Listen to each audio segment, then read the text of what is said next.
According to the National Turkey Federation, 88% of Americans will eat turkey for Thanksgiving, which equates out to over 46 million turkeys consumed.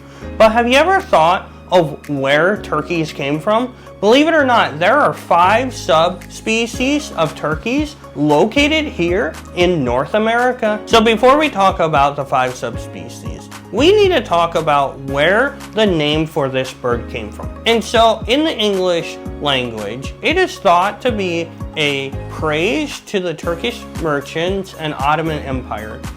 People in Europe at that time were used to having the Ottoman Empire and the Turkish merchants import these birds.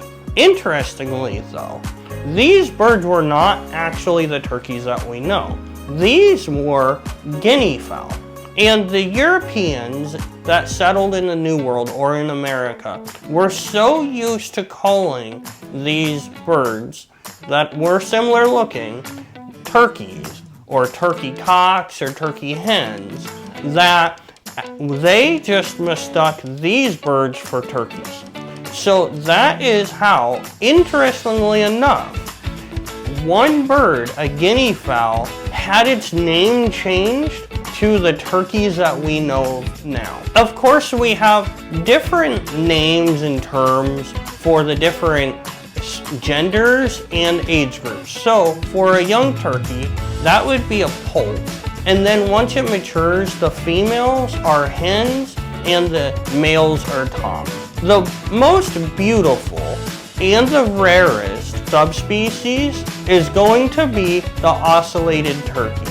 These turkeys inhabit about 50,000 square foot of the Yucatan Peninsula and are the smallest of the turkey subspecies. These, believe it or not, are about the same size as our standard large fowl chickens. So the hens are gonna mature about 6.6 pounds and the toms will mature about 11 pounds. The second subspecies of turkey are the Rio Grande turkeys. And these are going to look very similar to the eastern wild turkeys, but the Rio Grande turkeys' tails end in white.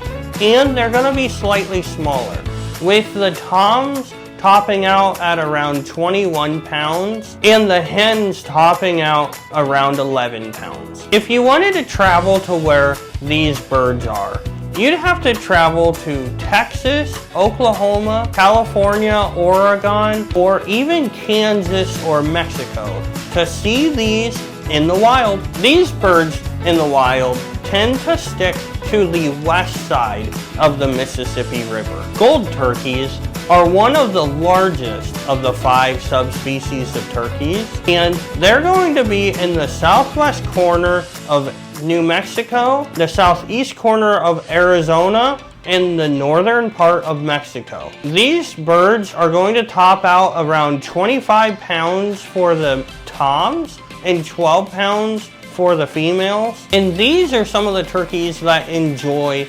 mountainous areas that give them extra protection. Osceola turkeys are some of the smallest wild turkeys found in the United States and North America.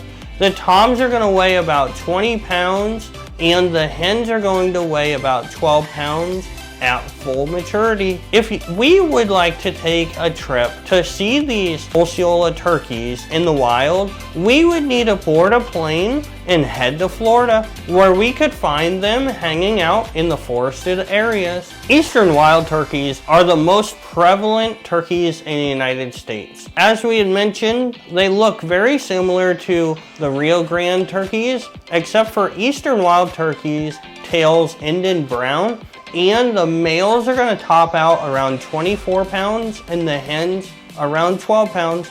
If you wanted to see these turkeys in the wild though, you may not even have to leave your state, because they reside in 38 states in the United States and also provinces in Canada and some parts of Mexico. If you enjoyed learning about turkeys, click this video right here, as it is what YouTube thinks you'll enjoy most.